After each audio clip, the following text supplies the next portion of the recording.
Hi everyone! So today we're gonna share with you some of our recommendations of items that worked for us as parents of a 3-month-old infant. Mhm.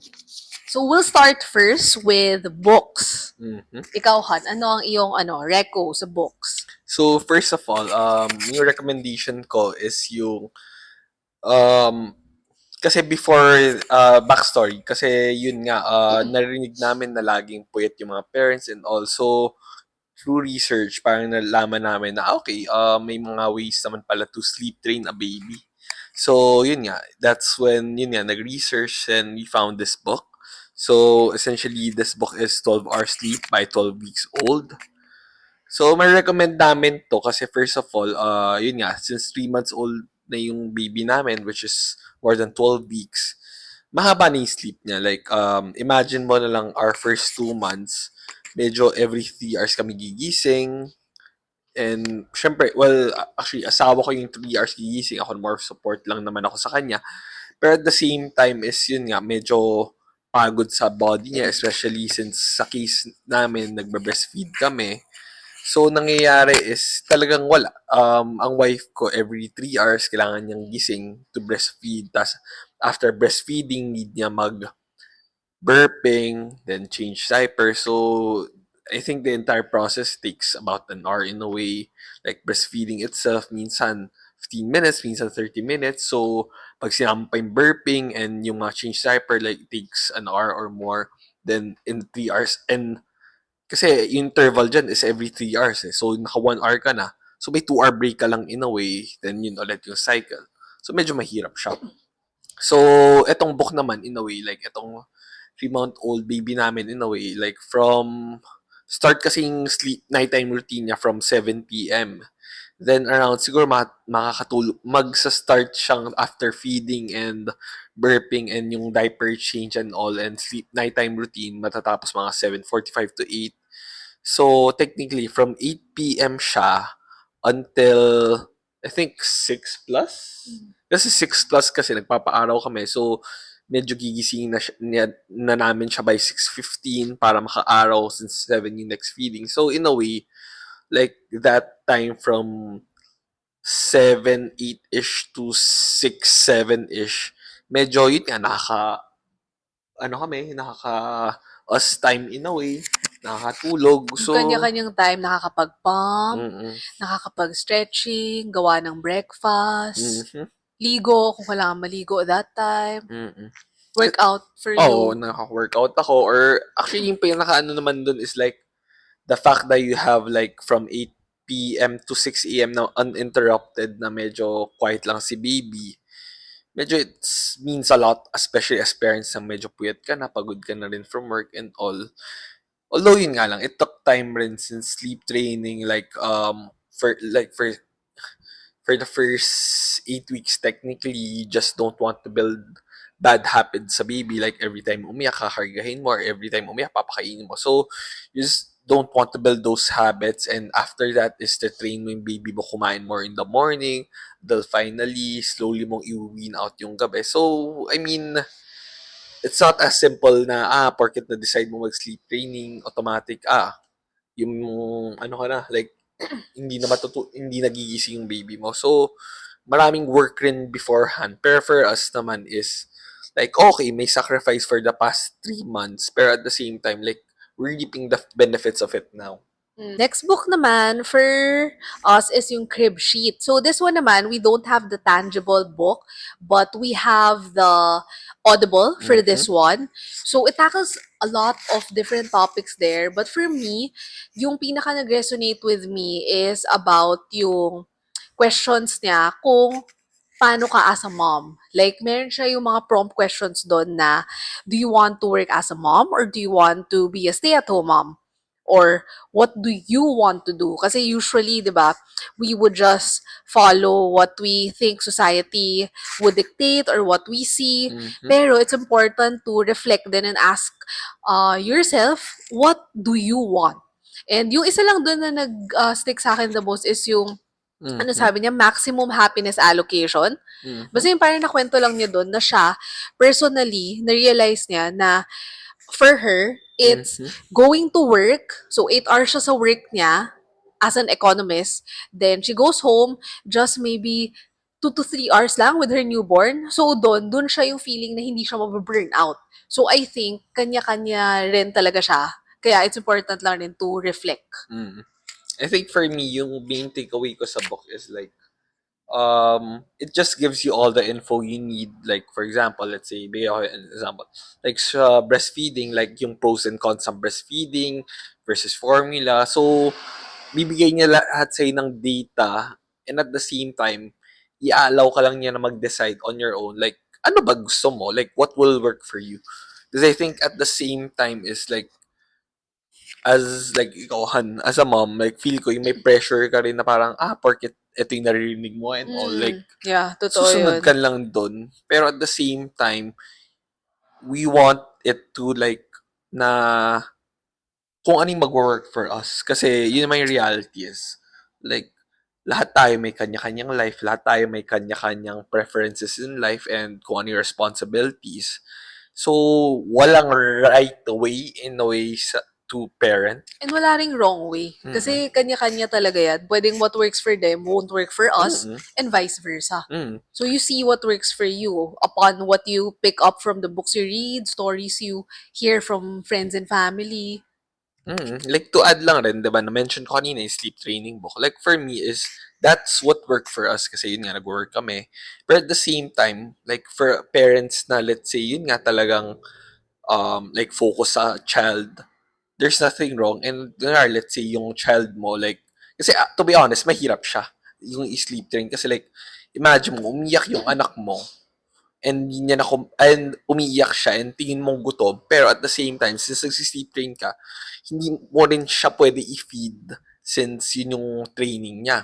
So like ang hirap siya sa loob ng parents like sa kay Han, partner ko, like hirap siya na parang naiiyak na siya, gusto niya pakainin kagad yung baby niya. So like gets ko yun as like a mom kunwari na ang hirap lang rin talaga na hindi mo mabigay yung gusto ng anak mo. So, I think, yun nga, like, kung kunwari, if, yun yung, kunwari, hindi mo kakayanin, like, go lang. Like, what works for you, works for you. Wala namang anything na wrong with it. Like, yun, ito lang, na-share namin is what works for us. Yes, oh. Tsaka disclaimer lang rin, it's best na you consult also with a professional, with a sleep specialist, pediatrician, and other related doctors Mm. before you try it lang rin. Kasi again, kanya-kanya nga siya. Mm-hmm. And ngayon, moving on to the third and last book. Ano yung Mm-hmm. title nun, hon? Ikaw yung nagbasa nun. Then, Ah, shinare mo sa akin. so the last book is The Happiest Kid on Block or Baby on the Block. So essentially, share lang rin niya is how to deal with like pag may baby ka, like pag umiiyak and all, ano yung mga ways to be able to calm them down. So first is share ko lang rin yung 5 S's. So first is swaddle. So yung swaddle. Next is swing, which is yung pagpopopo. In, well, Chinese term yung popo, pero yun, swing. Next is sound machine. So, yun nga, is sound. So, what we do is sound machine. Next is side position.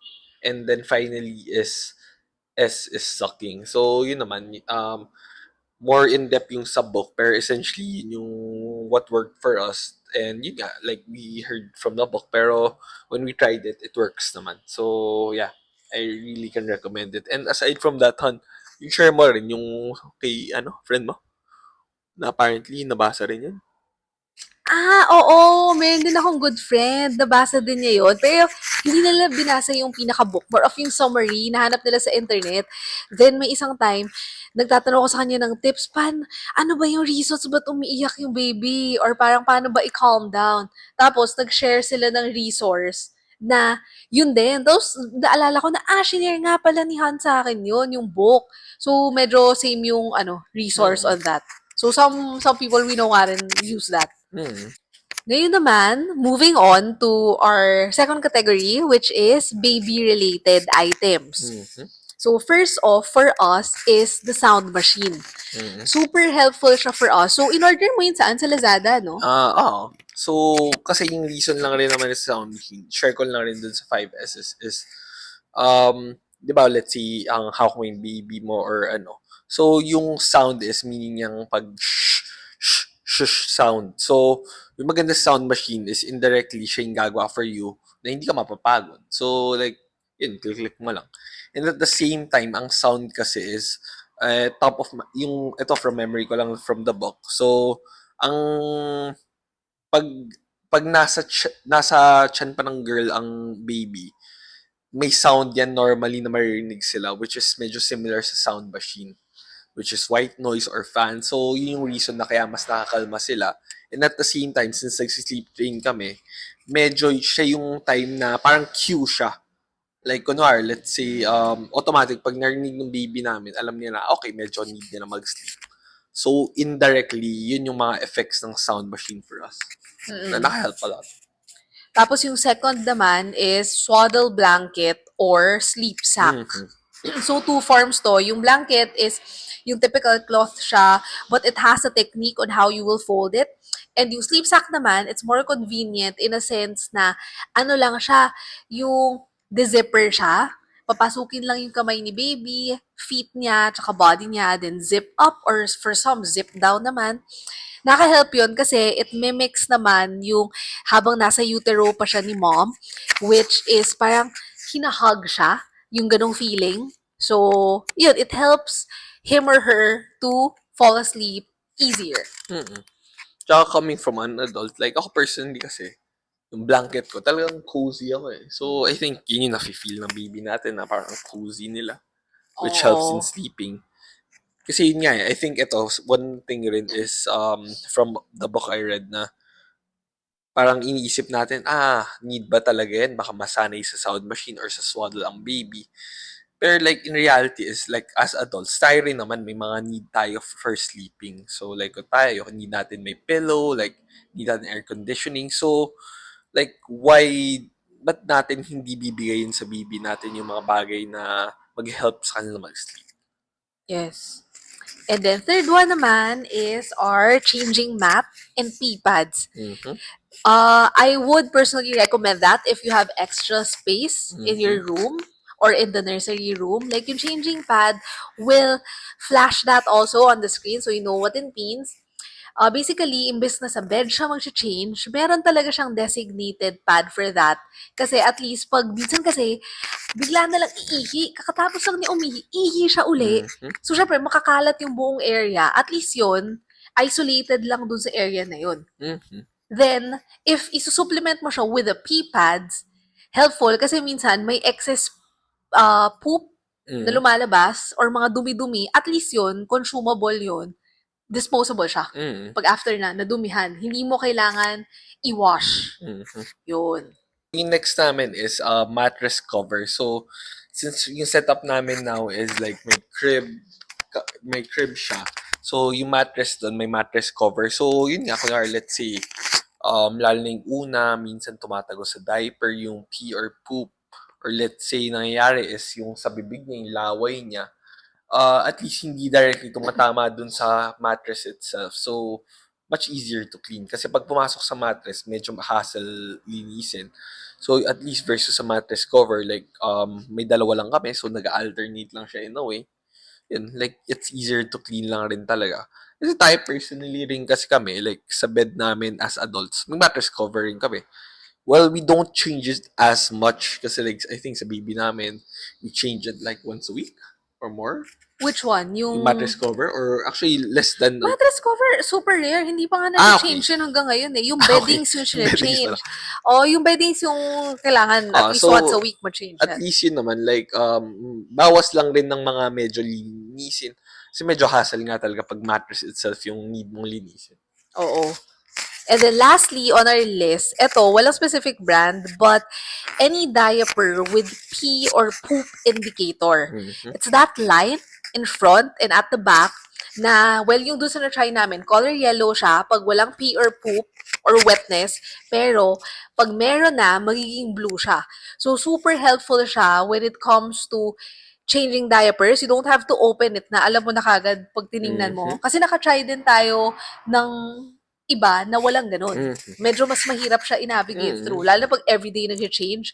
And sa isang day, super daming times nag-change. At least yun nga, like, hindi mo na need, like, minsan parang, hindi mo sure kung umihi ba or ano, like, at least hindi mo nasisilipin, di ba? Like, may proof ka na pag nag-change yung color because of the pee chemicals. So that wraps up our recos for, yun nga, two topics, which is books and baby related. Let us know kung meron kayong any questions and we'd be happy to share more about it. Mhm. Also kayo din, kung meron kayong mga recommendations, comment down below.